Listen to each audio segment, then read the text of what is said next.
di podcast Serviamors. Good head, good heart, good hands.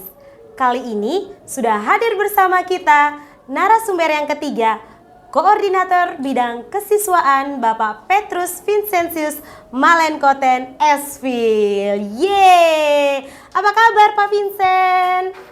Kabar baik Ibu San. Selamat datang di podcast Serviamors. Luar biasa sekali kalau kita lihat dari senyumnya Pak. Ini tiap hari bertemu dengan anak-anak yang spesial.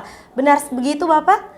Benar sekali, karena ada di bidang kesiswaan sehingga setiap hari harus dengan mereka ya, anak-anak, untuk urus mereka. Iya, kelihatan Pak, tiap hari kalau bersama anak wajahnya pasti awet muda.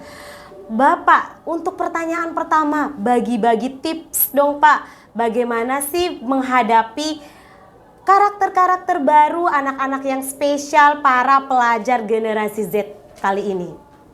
Oh baik Ibu Osan, generasi Z itu kelompok anak-anak, kelompok orang yang paling intensif menggunakan media sosial. Jadi untuk menghadapi mereka, saya kira kita juga masuk ke dalam situasi mereka. Masuk lewat pintu mereka, keluar lewat pintu kita. Jadi pendekatan-pendekatan yang harus kita berikan di dalam kelas tidak meninggalkan dunia mereka, sehingga mereka juga bisa berinteraksi, berselancar ya, dengan lebih nyaman, menikmati dunia mereka untuk bisa mendapatkan pengetahuan dan pembelajaran. Kita guru kan tinggal memfasilitasi agar nilai-nilai dasar hidup itu tidak hilang dari mereka. Wah, keren sekali.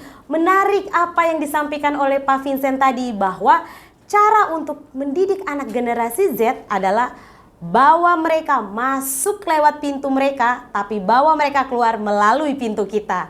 Keren. Baik Pak, berkaitan dengan topik pembicaraan kita hari ini, masih senada dengan Hari Pendidikan Nasional, kita mengangkat tema merdeka untuk belajar atau kita baru belajar untuk merdeka. Saya pikir ini merupakan topik yang menarik ya Pak untuk ditanggapi. Karena mengingat di era pendidikan sekarang selalu digaungkan merdeka belajar, merdeka mengajar. Tapi apa benar kita sedang merdeka untuk belajar? Atau justru kita baru belajar untuk merdeka? Bagaimana tanggapan Bapak? Oke, baik Ibu San.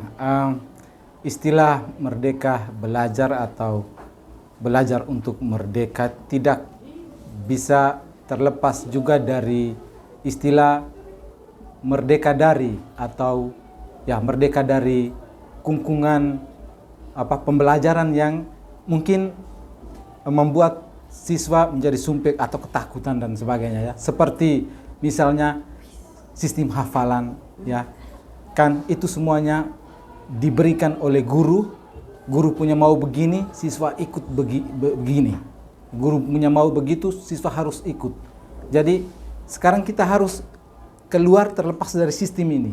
Jadi tidak hanya belajar supaya menyenangkan, tapi belajar untuk keluar dari zona nyaman kita. Jadi guru harus juga keluar dari zona nyamannya supaya memberikan materi ya. Jadi kegiatan-kegiatan pembelajaran itu menjadi pembelajaran yang menyenangkan bagi siswa.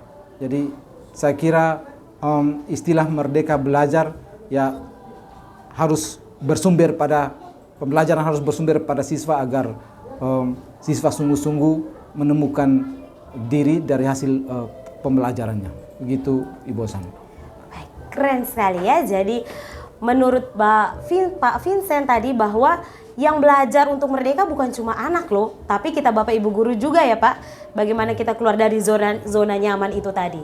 Benar sekali Pak. Nah, berkaitan dengan keluar dari zona nyaman, berarti ada sistem yang berubah ya Pak ya? Ada sistem ya. Dalam dunia pendidikan itu sendiri sudah masuk pengaruh-pengaruh digitalisasi, globalisasi, dan seperti yang kita tahu zaman sekarang ini bagaimana media sosial juga masuk melebur di dalam dunia pendidikan.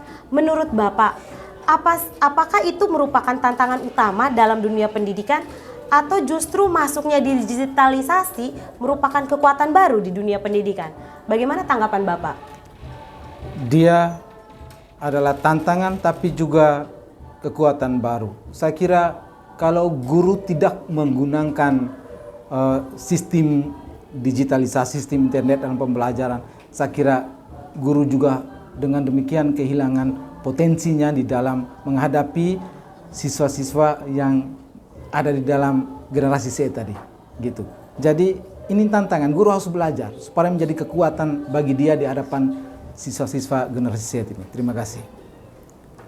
Jadi menurut Bapak ini merupakan tantangan tapi bisa juga jadi kekuatan. Ya, gitu. Kalau begitu yang kami mau tahu Pak, menurut Bapak yang sekarang sebagai pelaku pendidikan dalam hal ini di SMPK Santa Ursula, apa sih kekuatan yang dimiliki sekolah supaya tetap mempertahankan Gen Z ini walaupun di tengah arus badai globalisasi mereka akan tetap eksis dan menjadi pribadi yang benar secara dunia pendidikan.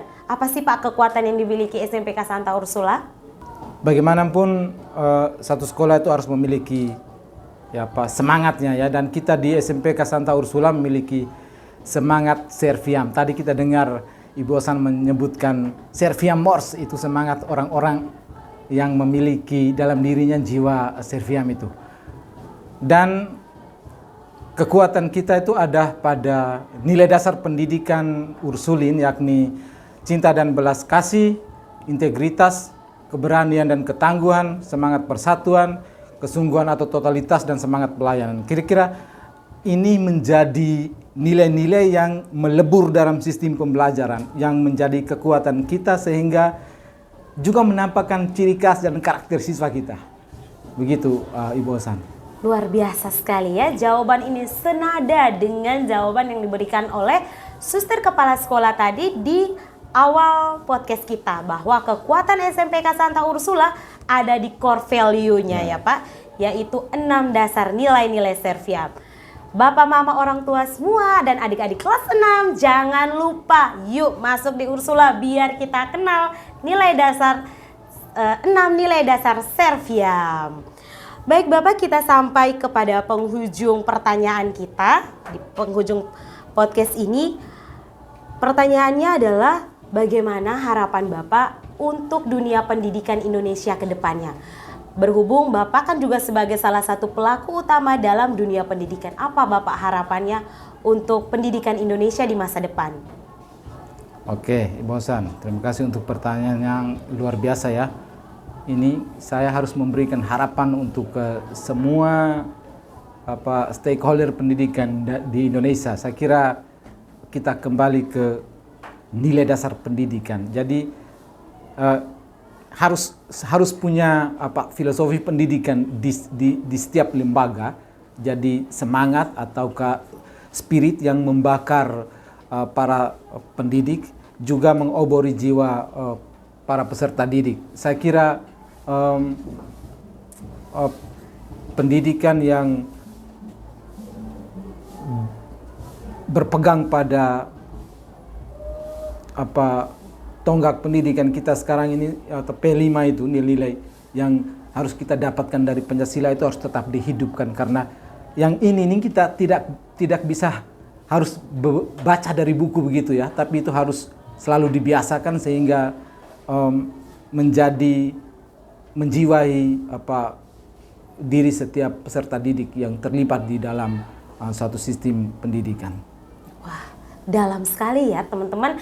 Jadi harapan dari Pak Vincent untuk pendidikan Indonesia adalah munculnya pendidikan yang berkarakter Pancasilais. Jadi kita tidak hanya menuangkan ilmu saja, tetapi karakter itu penting. Karakter, benar sekali. Jadi ketika siapapun kita pelajar Indonesia, ketika kita keluar dari Indonesia, orang langsung mengenal ini loh pelajar Indonesia, karena selalu berkarakter Pancasila, dan kalau kita anak Ursula pasti berkarakter Serviam. Baik, itu saja pertanyaan dari kami untuk Pak Vincent selaku KUR Kesiswaan. Terima kasih untuk kesediaan waktunya bersama podcast Serviam. Sehat terus Bapak. Terima kasih Ibu Osan. Oke, salam Serviam. Salam Serviam.